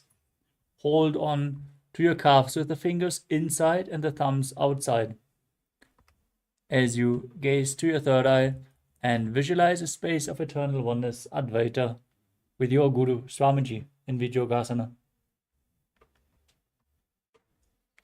गोड़ा वामो बहुई गोड़ा आड़ा राखे दोई.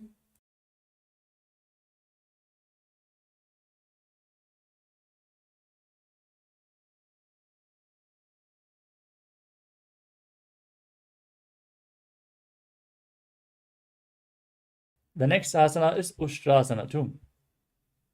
In a kneeling position, bend backwards and hold your ankles with your hands.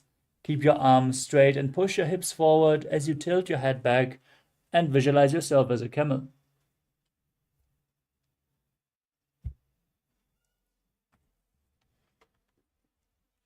मेरुदण्डग्रन्थि दाढ्या संविवादैषु पुमान्. Next up is Jadyasana too.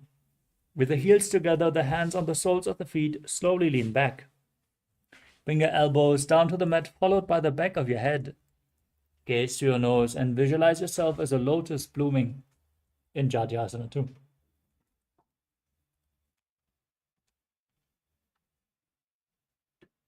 दो AD संपुट करे 16 मूल द्वारी तरी धरे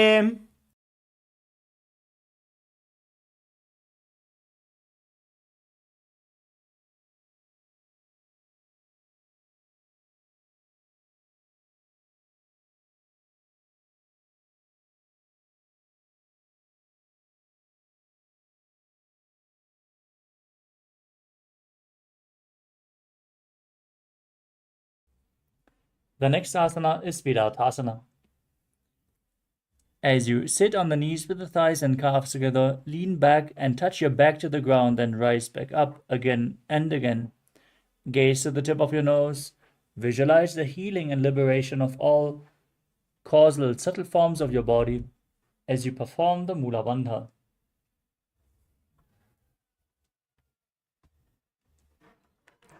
जंगा पृष्ठि भूमो निधाज्य जंगोदरयोः ऊरुनि संस्थाप्य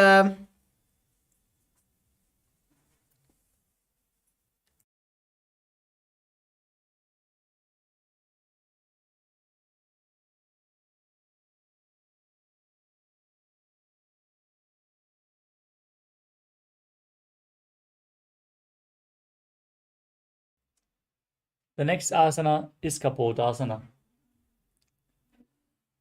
From Virātāsana, raise your hips higher. Bring your forearms on the mat and hold the back of your heels as you bring your head in between the feet, raising your hip high as you visualize yourself as a beautiful dove. मेरुदण्डग्रन्थि दाढ्या संपिपादयिषु पुमान्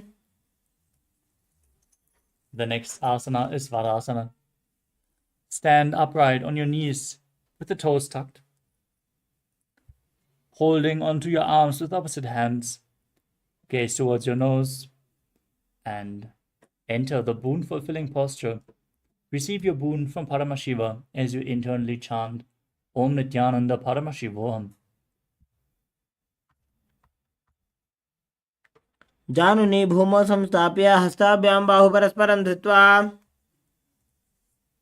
The next asana is Varahasana too. As you keep your knees together, the toes tucked, sit on your heels and place your forearms on the ground with your head resting on your hands. Now visualize yourself as a boar, one of the 10 incarnations of Mahavishnu, in Varahasana too. सूर्यं चन्द्रं भेदनानि आसनानि निकथ्यते Next up is Mundasana. Now place your forearms on the ground and interlock your fingers as you place your forehead on the ground, holding onto your head with your hands. Walk your feet forward, raise your hips, and then straighten up your legs into a headstand posture as you gaze to your nose and visualize yourself as a lopped tree. अधो मुण्डासनं वक्षे सर्वेषां प्राणिनां सुखम्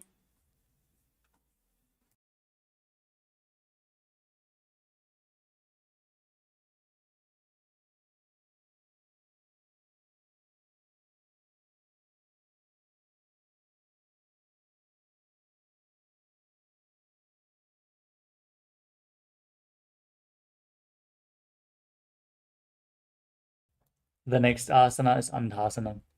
After lowering your legs gently, sit in a kneeling position with your feet flat. Bring your head in between the knees and hold onto your head with your hands. Inhale through your nose in Sahaja Kumbhaka and exhale through your mouth in this asana as you gaze to the nose and visualize Swamiji in your inner space. प्रथम पकतले समटरावे कोरमाहिली उभे मिलावे Next up is Viparita Shalabhasana. Lay down on your stomach. Hold the weights if you want to intensify this asana as you straighten your arms out in front and lift your legs and your entire chest and arms off the mat, visualizing yourself as a locust.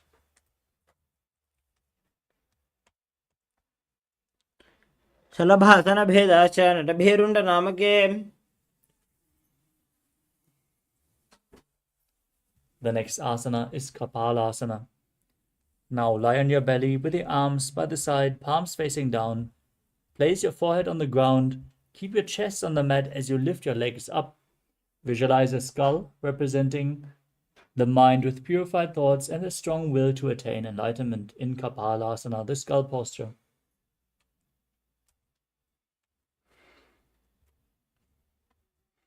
कपालं भूमौ निधाय ऊर्ध्वं पादौ नयेत्. Next up is Akasha Kapotasana. As you lay on your stomach with the hands by the sides, lift your legs up over your head. Raise your hips. Keep your hands on the ground behind you as you touch the ground in front of your head with your toes. Now, visualize yourself as a free and open dove. Try to lift your legs as much as possible. उष्ट्रासने स्थित्वा चरणौ भूमेरुत्थाप्य मस्तकोपरि नीत्वा. The next asana is Chatakasana. In a kneeling position, place your forearms on the ground. Be sturdy as you visualize yourself as a sparrow. कूर्वरपर्यन्तौ हस्तौ धरामोष्टभ्य. Next up is Vrishikasana too. As you kneel down, with your hands and elbows on the mat, raise your legs and bend your back to touch your feet onto your head. Lift your chin and hold this position as you visualize yourself as a scorpion.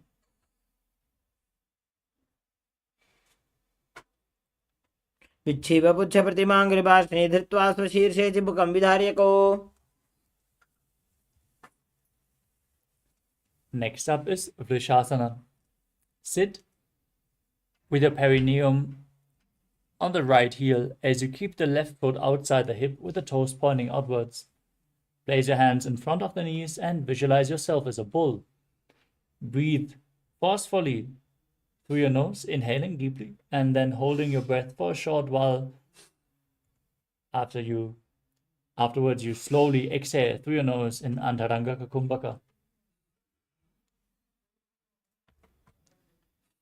याम्य गुल्फे पादमूले वामभागे पदेतरम्. Next up is Lolasana.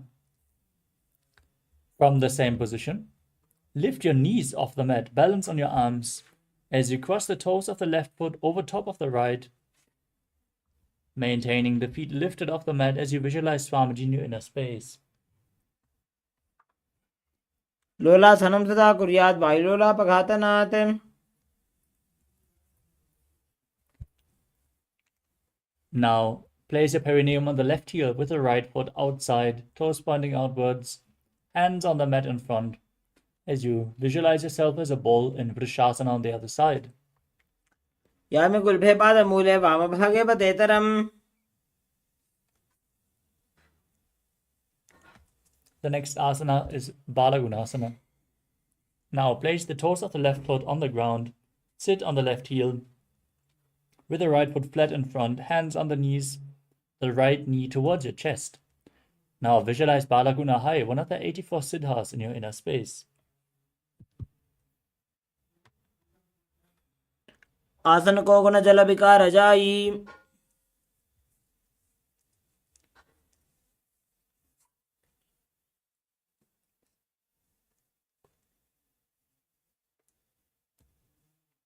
Next up is Grahasana. As you squat with the feet flat on the mat, bring your elbows under the thighs and wrap your hands around the shins. Hold onto your ankles from the outside as you visualize yourself as the entire planet.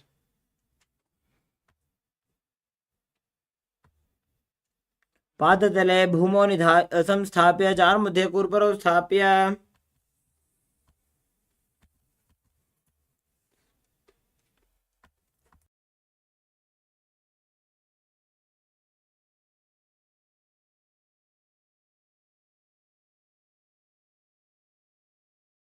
Now repeat Balagunasana on the other side. Sit on the raised right heels. As you keep the left foot flat, knee to the chest, visualizing Balaguna High. आसन को गुण जल विकार जाई. Next up is Utkatasana. You can hold weights if you want to intensify this asana. As you squat on your toes, with the heels up and the knees off the mat, place your perineum on the raised heels and your hands on the respective knees. Keep your spine upright as you visualize Swamiji in your inner space. युजास्पिजस्तीत ऊर्वजानयुतरासने पादतलद्वयोपरि.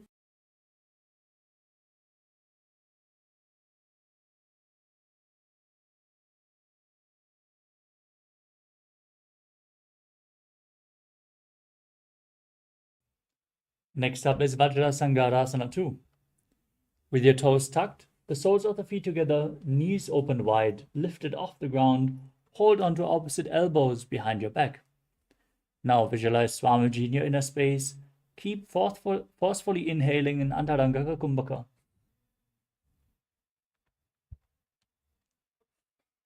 प्रथम अपना पानी होए जैसे दो वो एड़ी गुदानी वैसे. Next up is Anilasana. As you squat or sit, with the feet hip width apart, place your hands flat on the ground and step your heels onto your palms. Keep your arms straight. As you gaze to the nose, squat down and visualize you're able to live off of air alone. दो हाथ भूमि पर टाने कहुनी जाड़ी नाभि लगाने. Next up is Padukasana. Now, place the back of your hands onto the mat with the fingers facing towards your body. Step your feet onto your hands and wrap the hands around the feet like a shoe. Then start walking around on the mat. Visualize yourself wearing padukas, performing a padayatra, walking all across India in Padukasana. हस्तत्रयोः पादतले कृत्वा तिष्ठेत् गच्छेत् पादुकासनं भवति. Next up is Kukkutodanasana. As you place your palms on the mat, raise both feet upwards into the air and then let them fall back down again and again as you visualize yourself as a rooster.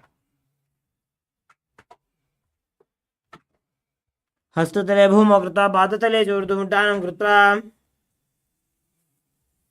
Next up is Viparita Nrityasana. As you place your hands on the mat, raise your legs upwards into a handstand and move around on two hands dancing as you feel yourself become free of all inhibitions. हस्ततलाभ्यां भूमिं वष्टभ्य. Next up is Kunjarasana. As you separate your feet and place one palm down on the mat with the arm straight, bring the opposite hand to your head. Be stable as you visualize Swamiji in your inner space. अथ पक्षे महादेव कुञ्जरासनम् उत्तमम्. Place the other hand on the mat, opposite hand to the head. Repeat Kunjarasana on the other side.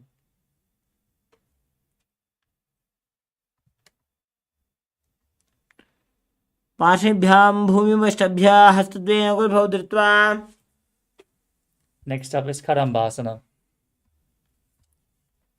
As you sit on the ground with your feet flat and the heels close to your body, hold the respective ankles and lift the feet off the ground as you visualize yourself as a Kadamba tree, a pious tree that promotes a long life. पार्श्वेभ्यां भूमिं वष्टभ्य हस्तद्वयेन गुल्फौ धृत्वा. Next up is Pavana Muktasana. As you sit with your heels at the perineum, hold your knees with your hands and press them against your chest. Keep your feet flat and visualize any excess vata being released from your body or balance within your system as you breathe calmly through your nose in Sahaja Kumbhaka.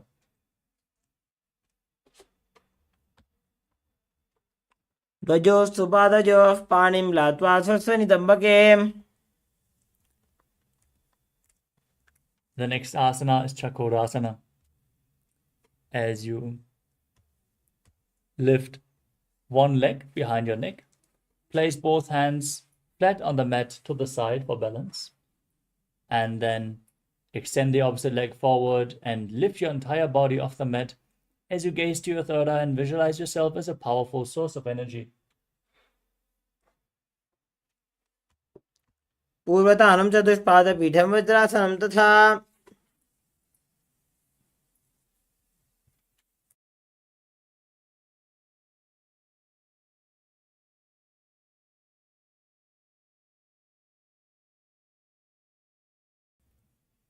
Next up is Dhanurasana 2. As you sit on the ground, hold on to the big toes in Prana Mudra. Keep one leg straight in front and pull the other foot towards your ear. As you visualize yourself as a bow, breathe calmly through your nose and perform the Mula Bandha.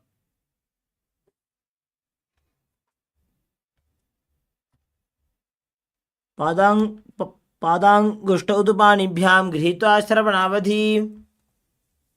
Next up is Ashtavakrasana. As you lift your left leg over top of the respective shoulder,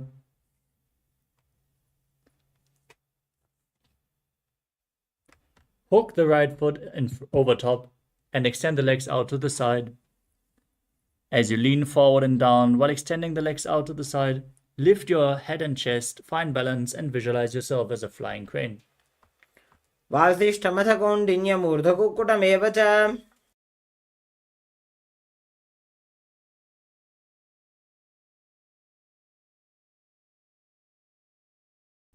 The next asana is Pranasana. As you place the right foot on the left thigh and bring the left foot flat on the ground, bring your left shoulder underneath, place the hand flat on the mat, and push the right knee down to the mat. Gaze to your third eye and visualize you're immortal and able to exist solely from prana. एतत् प्रभेदं वक्ष्यामि करोति यस्य चामरः. Next up is Parshvamatsindrasana. Now place the right foot to the left hip and step the left foot over top of the right knee. Twist your right elbow outside the raised knee, bring the hand below the knee and hold on to your hands behind your back as you twist your spine. Gaze to your third eye and visualize Sage Matsyendana, the master of Hatha Yoga.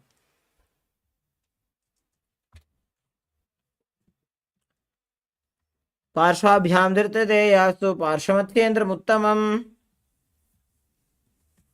Now repeat Chakrasana on the other side by lifting the other leg behind your neck, extending the opposite leg forward, hands down on the mat beside you, lifting your entire body off the ground, gazing to your third eye and visualizing yourself as a powerful source of energy. पूर्वतानं चतुष्पादपीठं वज्रासनं तथा.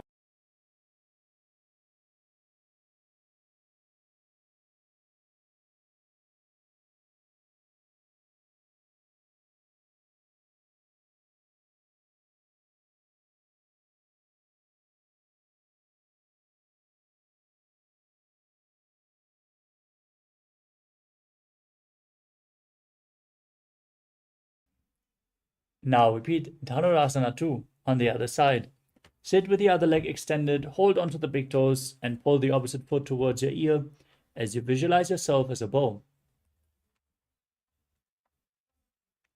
पादाङ्गुष्ठौ तु पाणिभ्यां गृहीत्वा श्रवणावधि.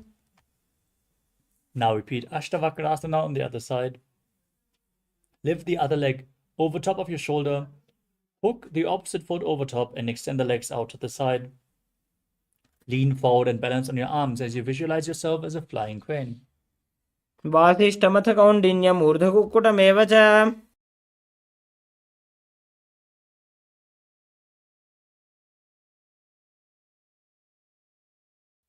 Now repeat Pranasana on the other side. Place the left foot on the right thigh and bring the right shoulder underneath the raised right knee.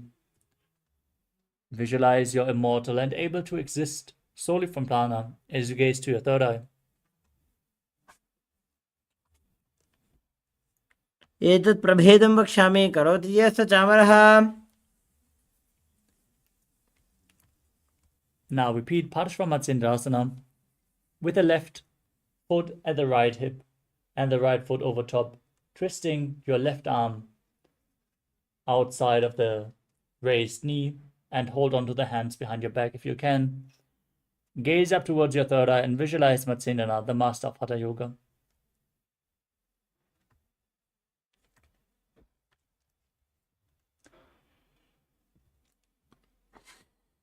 पार्श्वाभ्यां धृतते यास्तु पार्श्वमत्येन्द्रमुत्तमम्.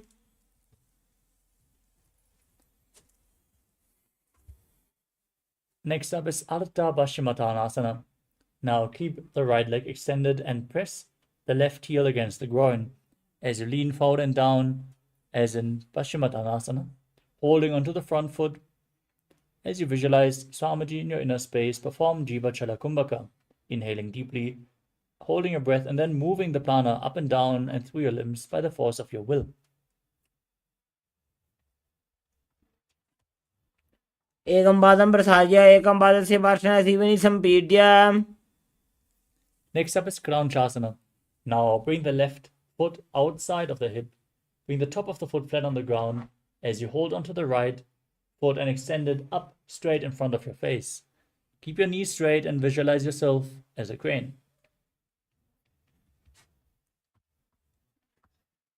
उत्तानपादं क्रौञ्चं च मरीचिं वीरभद्रकम्. Now repeat Ardha Paschimottanasana on the other side with the right heel against the perineum, holding onto the front foot.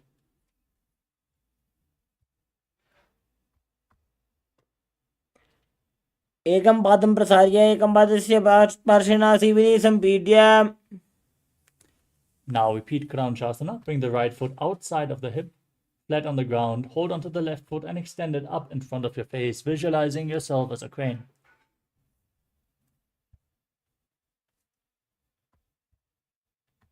उत्तानपादं क्रौञ्चं च मरीचिं वीरभद्रकं नटराजं त्रिकोणं च सुप्ताङ्गुष्ठप्रसारणे. The next asana is Swastikasana. Now sit with your feet in between the thighs and calves as you gaze towards your nose. Keep your palms resting on the knees and embody peace, well-being, good fortune, and prosperity. Visualize a swastika as you perform the Mula Bandha. यत्र जानूर्वोरन्तरे सम्यक् कृत्वा पादतले उभे. Next up is Kodakshasana. Keep your feet in the same position, but cover your heels with your hands. Engage Jalandhara Bandha and Mula Bandha. Tuck your chin to the chest and contract the perineal region. As you gaze through your nose and visualize the great sage Godaknath, founder of the Natha Yoga Hindu Sampradaya.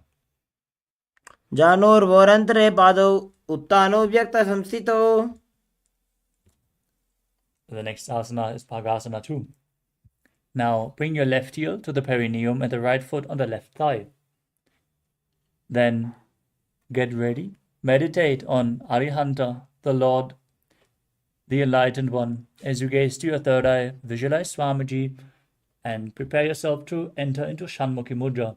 Inhale deeply, then close your mouth with ring and little finger, the nostrils with the middle fingers, the eyes with the index fingers, and the ears with the thumbs.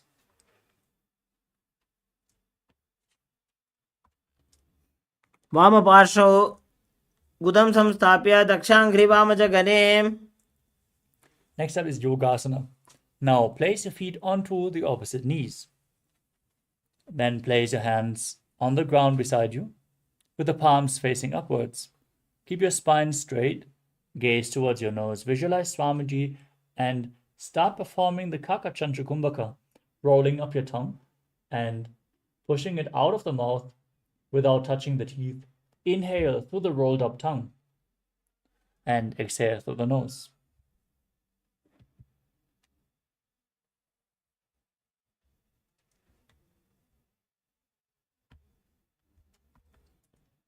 उत्तानौ चरणौ कृत्वा संस्थाप्योपरि जानुनोः.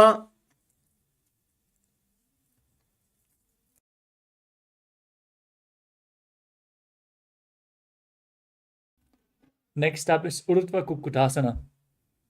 Rotate your hands at the side of your body and lift up your body as you sit in Padmasana. Visualize yourself as a rooster. Keep breathing in Kakachantra Kumbhaka.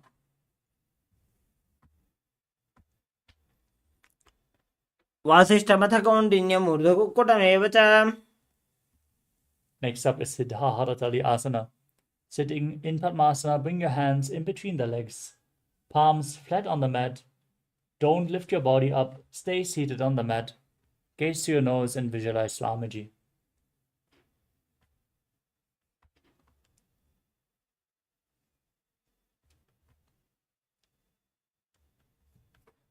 वासिष्ठमथ कौण्डिन्यमूर्धकुक्कुटमेव च. From this position, now lift your body off the mat in Hamsasana. Gaze to the nose and visualize yourself as an elegant swan.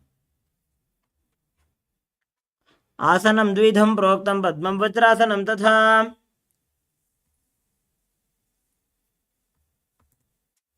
Next up is Karmukasana. From Padmasana, bring your hands between the thighs and calves. While sitting, reach your hands behind the body, interlace the fingers in Padasha Mudra. As you bring your forehead to the floor, gaze to your nose and visualize yourself as Lord Shiva's bow.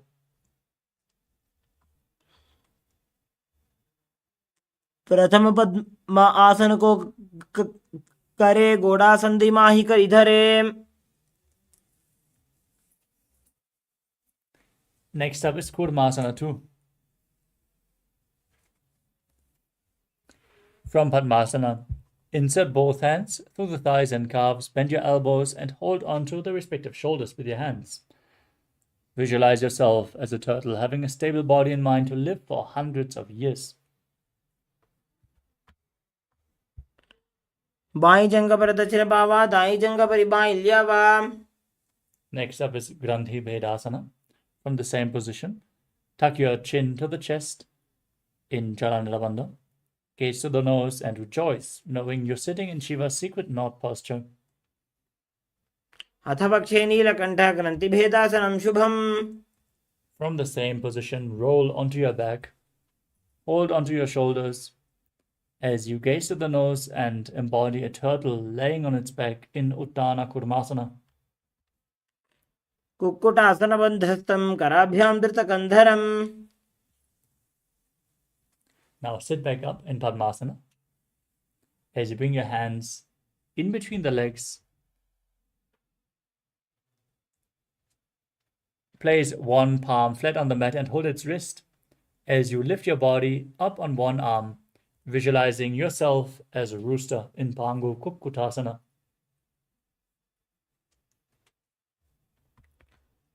कुक्कुटासनस्थित्वा एकेन हस्तेन अन्यस्य मणिबन्धं धृत्वा.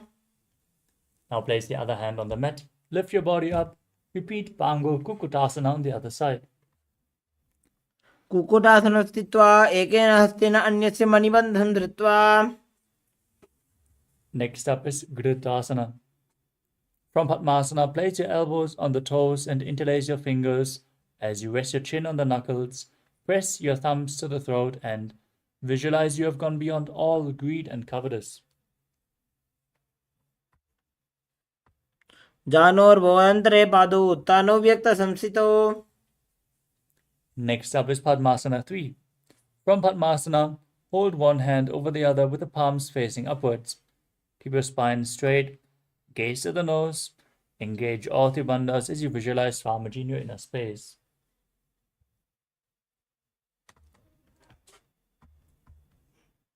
उत्तानो चरणो विधाय विधिवत् शक्तिस्थितो योगिरात्.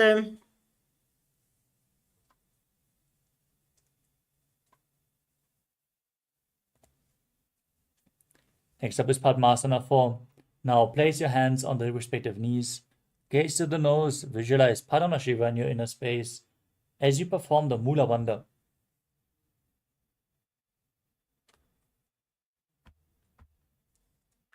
एतत् पद्मासनं कुर्यात् प्राणवायु प्रसिद्धये.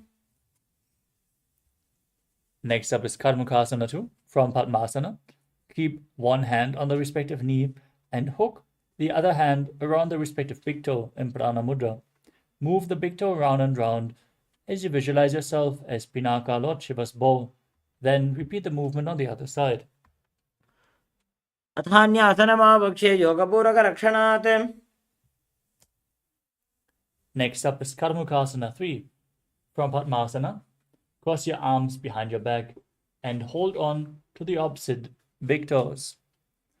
As you gaze towards your nose, engage all three bandhas, visualize yourself as Pinaka, Lord Shiva's bow, and keep breathing in Kakachantra Kumbhaka, inhaling through the rolled up tongue.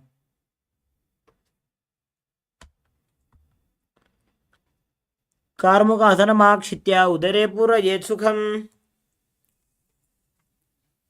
Next up is Tridhasana. From the same position, lift your chest up, gaze to your third eye, and visualize yourself to be the action of Paramashiva's third eye, destroying anything you come across. ऊरुभ्यामुपरि स्थाप्य पादयुग्मं प्रयत्नतः. From that position, roll onto your back. Keep holding onto the toes if you can. Lay on your back in Padmasana as you gaze to your nose and visualize yourself as a snake in Nagarasana. प्रथम पद्मासन को ठाने दो वो हाथ पाछाने आने. Next up is Kandukasana. Free your legs and arms. Pull your knees towards your chest and circle them with your hands as you squeeze your body into a ball. Breathe calmly in Sahaja Kumbhaka. वेत्रासने स्थित्वा हस्तपादानि निष्कुष्य. Next up is Urdhva Pavanasana. Place your feet flat on the mat with the knees raised and interlock your fingers behind your back, behind your head, as you gaze to your nose and visualize Swamiji in your inner space. प्रथमे सूधो सही न करावे घोड़ा उभा राशि मिलावे. Now place your upturned palms underneath your heels and push your hips up as you perform Jalangadabandha and Mudabandha, and visualize yourself as a powerful alpha ape in Marakata Pitasana. उत्तानशयनं पादतले उत्तानहस्तयोः स्थापयेत्. Next up is Uttana Shikipitakasana. As you bring your hands to the hips, raise your hips up and stretch your legs out as you gaze to the nose and visualize Swamiji in your inner space. जङ्घोरुबलहीनश्चेत् उत्तानशिखिपीठकम्. Now raise your legs up straight and then place your arms flat on the mat for balance. In Narakasana, visualizing yourself blissfully traversing through Narakaloka unscathed. ग्रीवाकण्ठेन भूमिं विष्टम्भ. Next up is Tiranaukasana.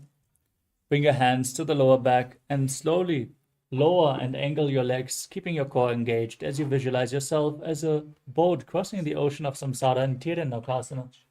नौकावत् स्थित्वात् ऊर्ध्वं पादाग्रद्वयं नजेत्. Next up is Dajasana. Now bring your hands back to the ground, your legs straight like a flagpole as you visualize yourself as the Kailasa flag, respected across all nations.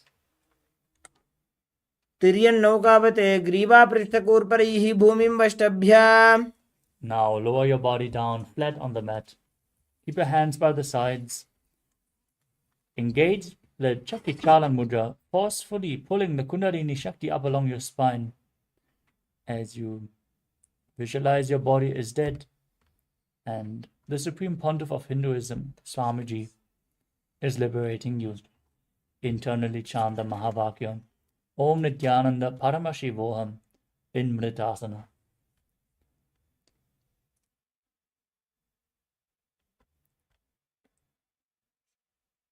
उत्तानं शववद्भूमौ शयनं तु शवासनं. शवासनं श्रमहरं चित्तविश्रान्तिकारकम्.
Slowly return to your physical body. Wiggle your fingers and toes, your wrists and your ankles.